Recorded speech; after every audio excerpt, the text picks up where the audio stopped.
Sejarah seringkali dianggap membosankan, hanya deretan angka dan nama yang mati. Tapi di sini, kita percaya bahwa setiap puing runtuhan menyimpan nyawa. Dari kejayaan Nusantara hingga perang besar yang mengguncang dunia, kita akan rangkai kembali serpihan masa lalu menjadi sebuah kisah utuh yang menggetarkan hati. Selamat datang di Dongeng Sejarah.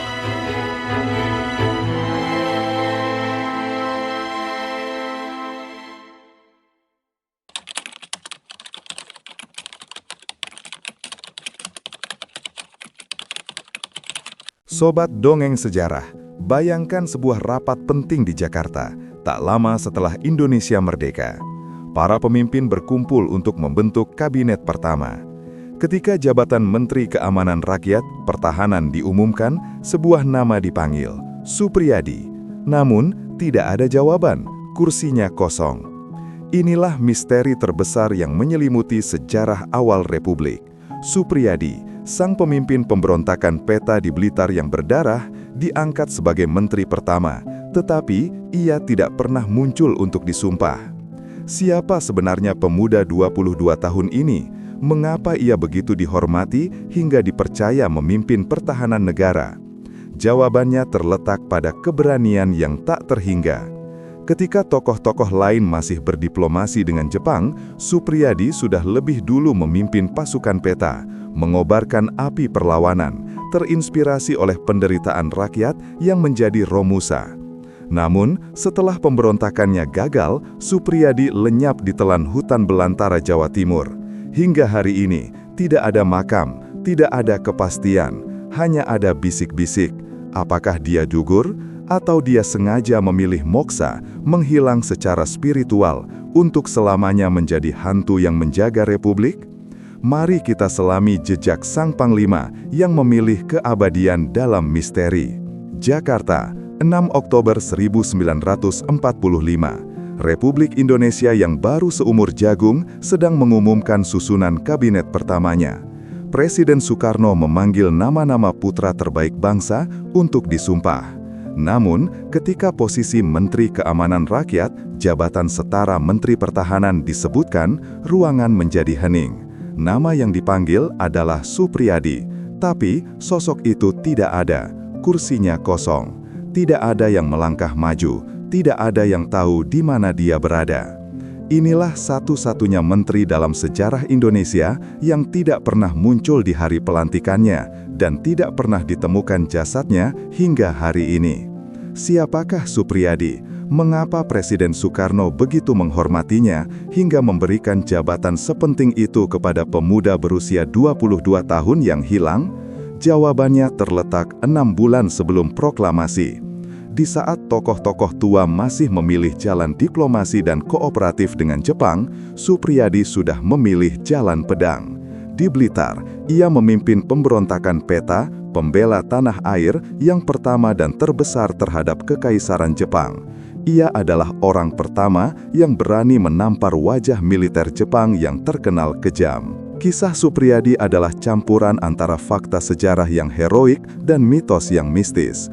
Jejak terakhirnya terlihat di lereng Gunung Kelud, memimpin sisa-sisa pasukannya menembus hutan. Setelah itu, gelap, sejarah mencatatnya hilang.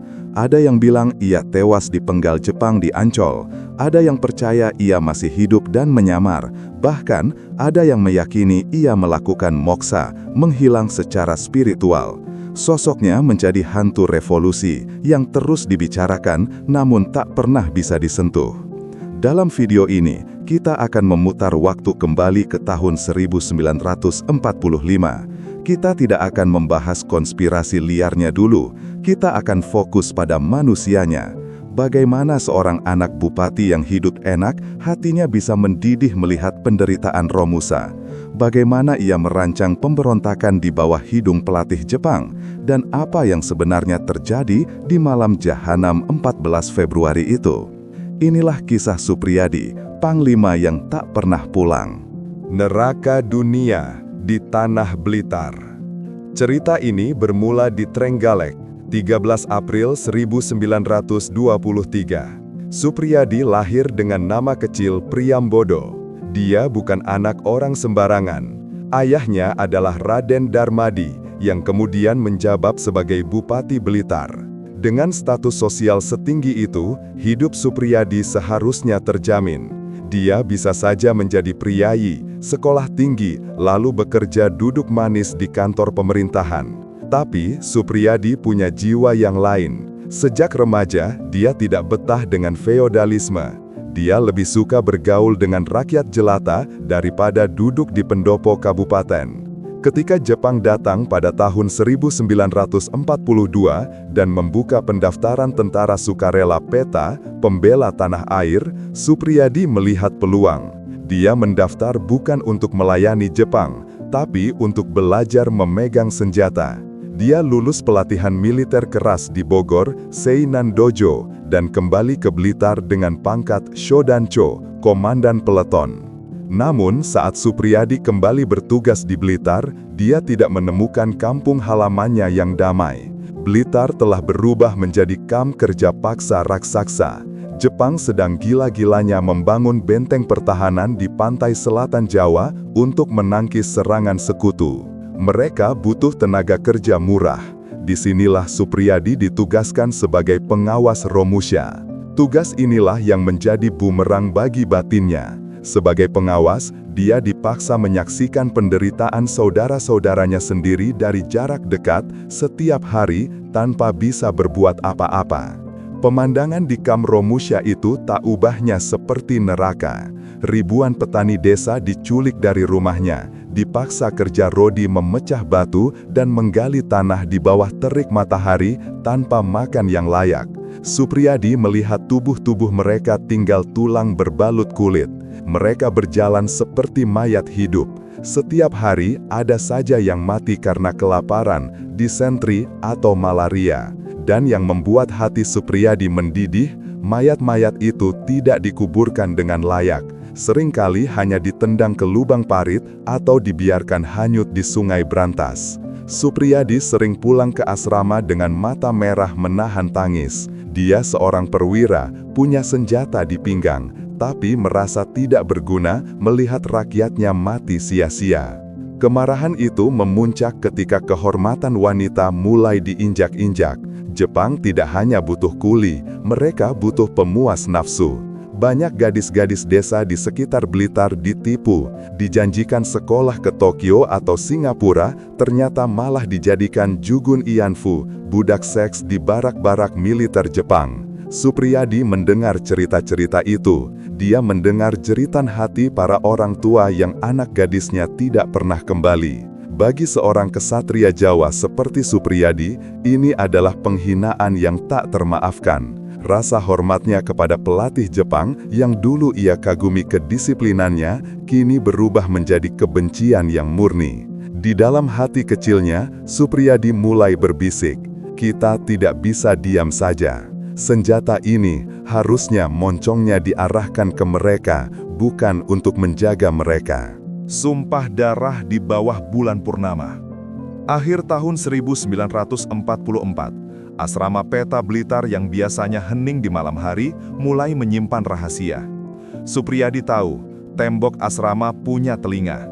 Mata-mata Jepang, Kempetai, ada di mana-mana. Karena itu, rapat perencanaan pemberontakan dilakukan dengan cara yang sangat hati-hati, bahkan nekat. Supriyadi mengumpulkan sahabat-sahabat kepercayaannya, Muradi, Halir Mangkodijaya, dan Suparjono. Mereka tidak bertemu di ruang rapat. Mereka berdiskusi di kamar mandi umum, di kebun belakang saat jam istirahat, atau dengan kode-kode rahasia saat latihan baris berbaris. Di tempat-tempat tersembunyi itulah benih revolusi disebar. Supriyadi bertanya dengan tatapan tajam, "Apakah kalian rela melihat rakyat kita mati perlahan? Jika kita diam, kita pengkhianat. Jika kita melawan, kita mungkin mati, tapi kita mati terhormat." Satu persatu perwira muda itu mengangguk. Mereka siap. Ada satu momen sejarah yang sering dilupakan orang. Sebelum memberontak, Supriyadi sempat bertemu dengan Ir Soekarno. Saat itu, Bung Karno sedang berkunjung ke Blitar, di rumah orang tuanya, Istana Gebang. Dalam sebuah kesempatan sembunyi-sembunyi, Supriyadi menemui Bung Karno. Dia menumpahkan segala kegelisahannya. "Bung, kami sudah tidak tahan melihat penderitaan rakyat. Kami ingin memberontak malam ini juga," kata Suprijadi, berapi-api. Soekarno, politisi ulung yang pandangannya jauh ke depan, terkejut. Dia tahu kekuatan peta belum sebanding dengan militer Jepang. Soekarno memperingatkan dengan nada sedih, "Pertimbangkan masak-masak Suprijadi, kekuatan kita belum seimbang. Jika kalian gagal, Jepang akan menumpas kalian sampai ke akar-akarnya." Tapi Suprijadi menjawab dengan kalimat yang menggetarkan, kalimat seorang martir. "Biarlah kami yang mengawali, Bung. Kalau kami mati, biar darah kami yang menjadi pupuk bagi semangat pemuda lain untuk bangkit." Suprijadi tahu dia akan kalah, tapi dia memilih untuk kalah dengan berani. Pemberontakan ini tidak hanya disiapkan dengan peluru, tapi juga dengan doa. Sebagai orang Jawa, Suprijadi dan pasukannya sangat dekat dengan dunia spiritual. Malam-malam menjelang hari H, mereka melakukan tirakat, laku prihatin.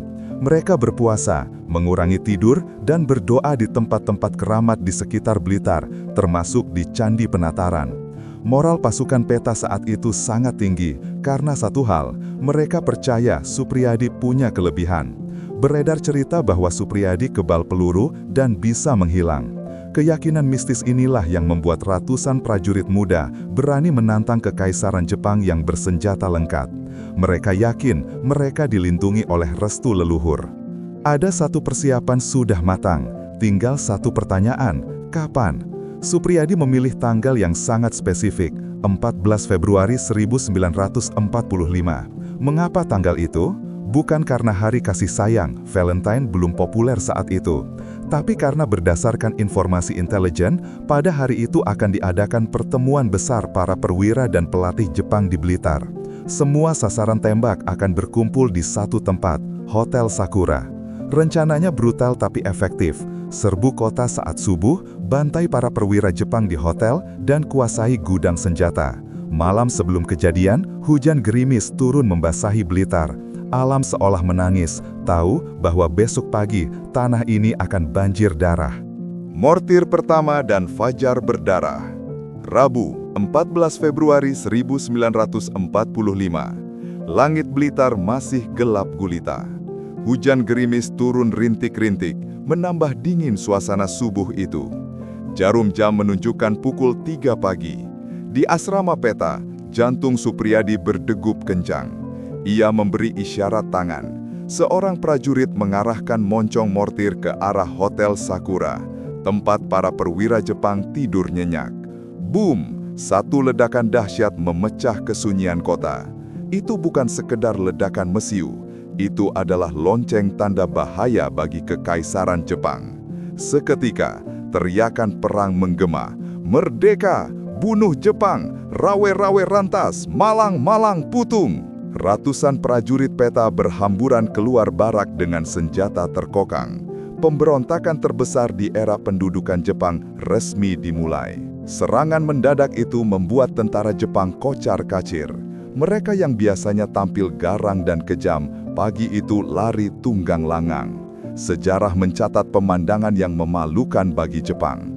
Banyak perwira mereka lari menyelamatkan diri hanya memakai celana dalam, melompat pagar, dan bersembunyi di selokan karena kaget dibangunkan oleh rentetan tembakan. Pasukan Suprijadi bergerak cepat. Mereka menyerbu gudang senjata, Cudangko, membebaskan tahanan politik, dan menembaki setiap patroli Jepang yang lewat. Selama beberapa jam, kota Blitar jatuh ke tangan para pemberontak muda ini. Rasa takut yang selama bertahun-tahun menghantui mereka, pagi itu lenyap berganti keberanian. Di tengah kekacauan itu, terjadi momen yang sangat sakral. Di lapangan apel peta, bendera Hinomaru, bendera Jepang yang biasanya wajib dihormati setiap pagi, diturunkan paksa. Sebagai gantinya, sang saka merah putih dinaikkan. Bayangkan, ini terjadi bulan Februari 1945, 6 bulan sebelum Soekarno-Hatta memproklamasikan kemerdekaan di Jakarta. Di Blitar, di bawah hujan peluru, merah putih sudah berkibar gagah. Para prajurit muda itu melakukan hormat militer dengan mata berkaca-kaca.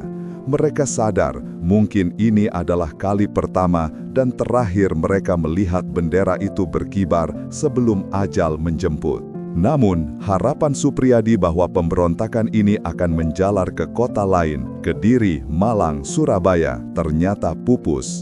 Blitar berjuang sendirian, komunikasi diputus, Jepang segera memulihkan diri.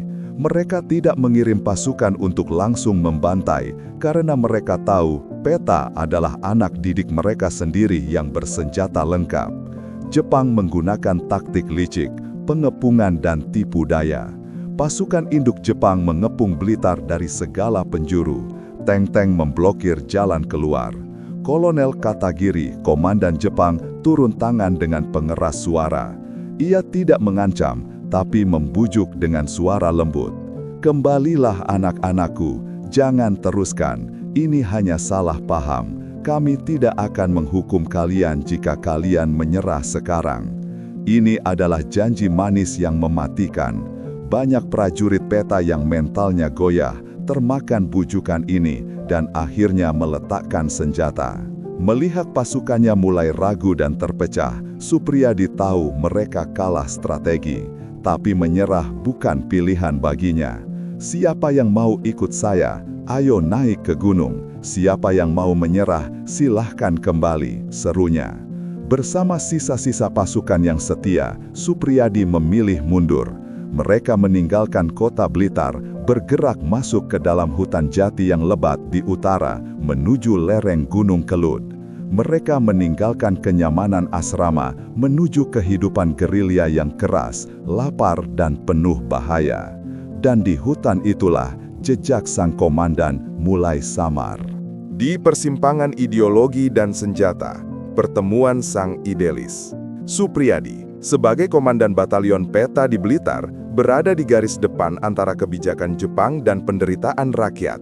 Ia adalah perwira Peta yang paling vokal, dan ini membuatnya bertemu langsung dengan Soekarno, yang saat itu aktif dalam lembaga bentukan Jepang, Chuo Sangiin. Pertemuan mereka adalah persimpangan dua filosofi, diplomasi versus darah. Soekarno mengajarkan strategi kesabaran dan non-cooperation halus. Kita harus mengambil hati Jepang, berdiplomasi, agar kita bisa mengambil alih negara ini secara damai. Supriyadi, yang baru saja menyaksikan ribuan Romusa meregang nyawa di bawah cambukan tentara Jepang, menolak strategi ini. Dengan mata menyala, ia berargumen bahwa diplomasi hanya membeli waktu, sementara darah rakyat terus tumpah.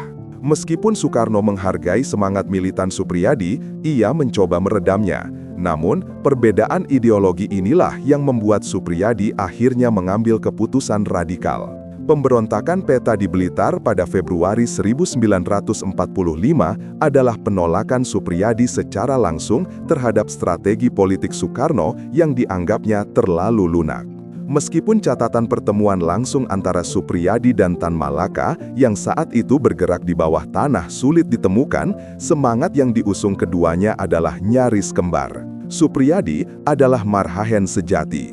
Ideologinya adalah Marxisme yang diadaptasi, kemerdekaan total tanpa kompromi, dan keberpihakan mutlak pada rakyat jelata, petani, dan buruh. Para perwira Peta seperti Supriyadi sangat haus akan teori perlawanan yang radikal, bukan teori kompromi. Ide-ide Tan Malaka, seorang revolusioner yang menolak berkompromi dengan siapapun, baik Belanda maupun Jepang, adalah makanan spiritual bagi Supriyadi.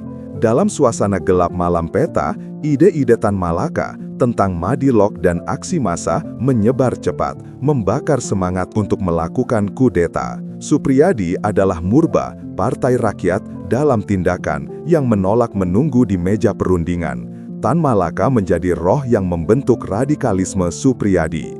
Di dalam lingkaran militer, terutama setelah proklamasi, nama Supriyadi sangat diagungkan.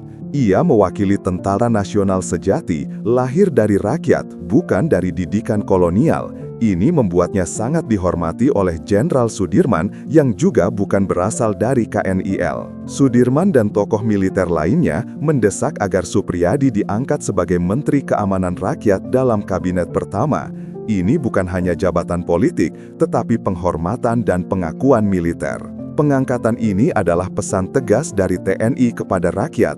Komandan yang paling berani menentang penjajah, kini memimpin pertahanan kita. Sudirman dan jenderal lain sangat berharap Suprijadi akan muncul karena keberanian dan semangat anti kompromi Suprijadi adalah fondasi moral yang sangat dibutuhkan oleh tentara Republik yang baru lahir. Sayangnya, harapan itu sirna dan hanya kursi kosong yang tersisa di rapat kabinet pertama. Setelah pemberontakan Blitar gagal, semua rekan seperjuangannya ditangkap dan dieksekusi oleh Jepang. Namun Suprijadi, ia menghilang. Keengganannya untuk muncul dan mengambil jabatan di kabinet pertama semakin menambah misteri. Apakah ia sengaja bersembunyi karena politik Jakarta yang rumit akan meredupkan idealismenya? Kisah pertemuan dan pengakuan ini membuktikan Suprijadi bukanlah hantu. Ia adalah perwira yang diakui, dihormati, dan sangat dibutuhkan. Ia memilih lenyap, tapi semangatnya menjadi fondasi idealisme revolusi Indonesia. Hutan Nganjuk dan janji palsu samurai.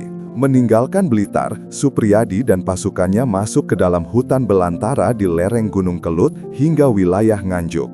Kehidupan gerilya ternyata jauh lebih kejam daripada bayangan mereka. Mereka tidak punya logistik, bekal makanan habis dalam hitungan hari, seragam peta mereka robek-robek tersangkut duri, sepatu boots mereka jebol. Mereka bertahan hidup dengan memakan umbi-umbian liar, pucuk daun, dan minum air sungai. Kondisi fisik mereka merosot drastis, banyak yang terkena disentri dan malaria. Namun, di tengah penderitaan itu, Suprijadi tetap tegar. Ia terus memompa semangat pasukannya. Jangan menyerah, lebih baik mati dimakan macan di hutan daripada mati berlutut di depan Jepang. Sementara itu, sisa pasukan peta yang terpisah di bawah pimpinan Muradi, sahabat dekat Suprijadi, terpojok. Kolonel Katagiri kembali datang dengan tawaran damai. Dia bersumpah atas nama Bushido, kode etik kesatria Jepang. Jika kalian turun gunung dan menyerahkan pedang, saya jamin keselamatan kalian. Kalian akan dianggap kembali ke kesatuan, bukan sebagai pemberontak. Muradi, yang melihat anak buahnya sudah sekarat karena kelaparan, akhirnya luluh.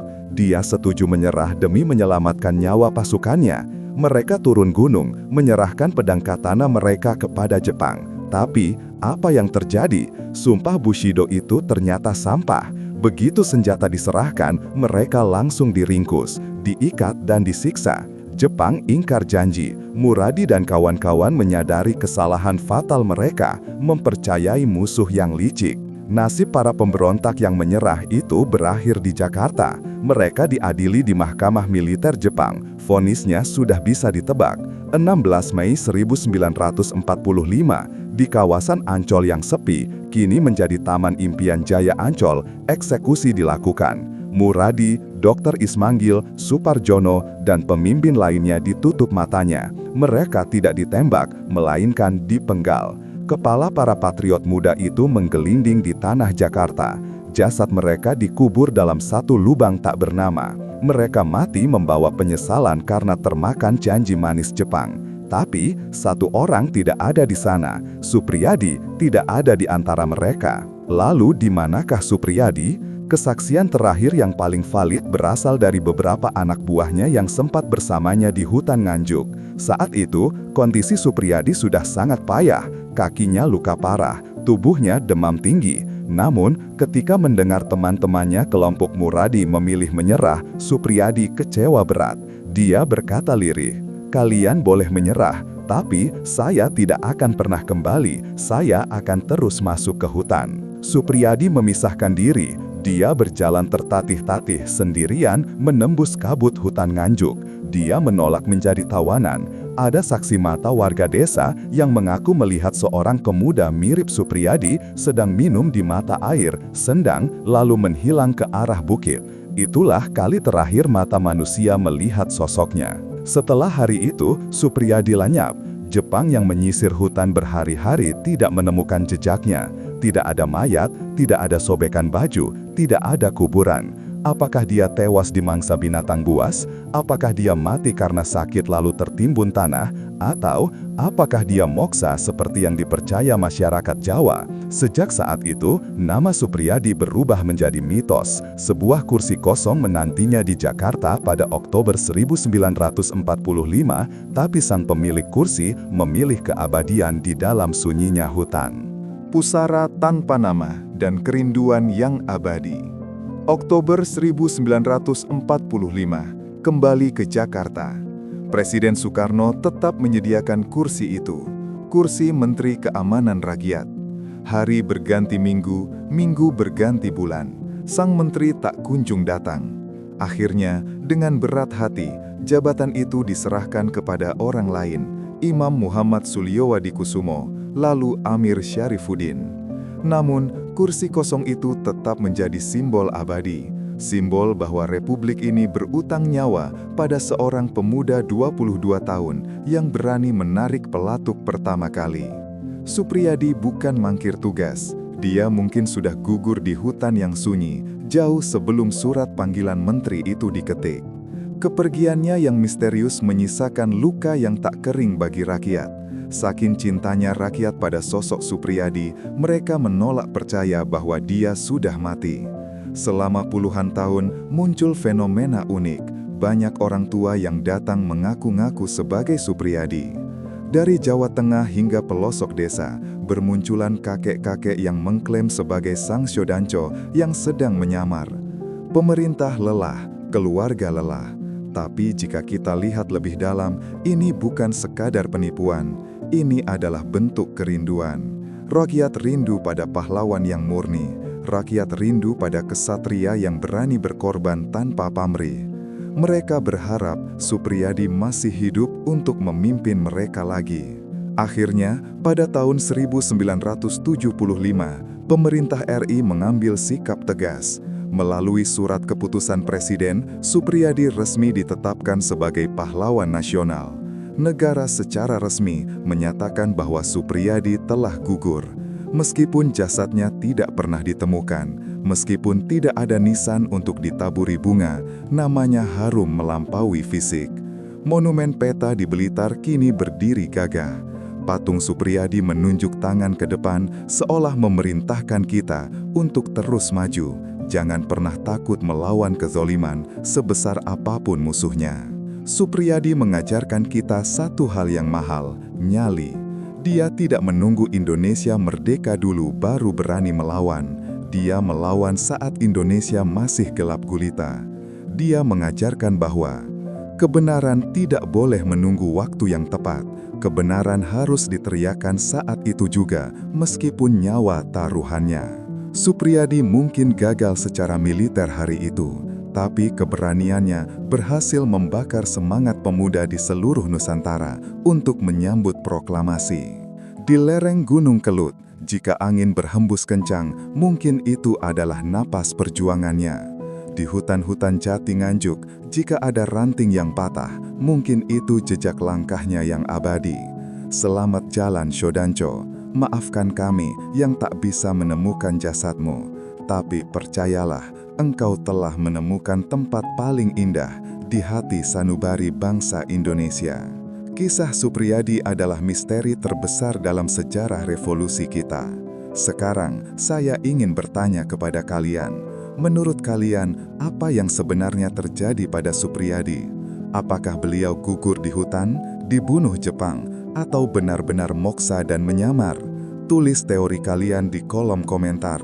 Diskusi ini pasti akan sangat menarik. Jika kalian menghormati keberanian Syodancho Supriyadi, tekan tombol like sebagai bentuk ziarah online kita untuknya. Dan jangan lupa, masih banyak pahlawan yang kisahnya tersembunyi di balik debu sejarah.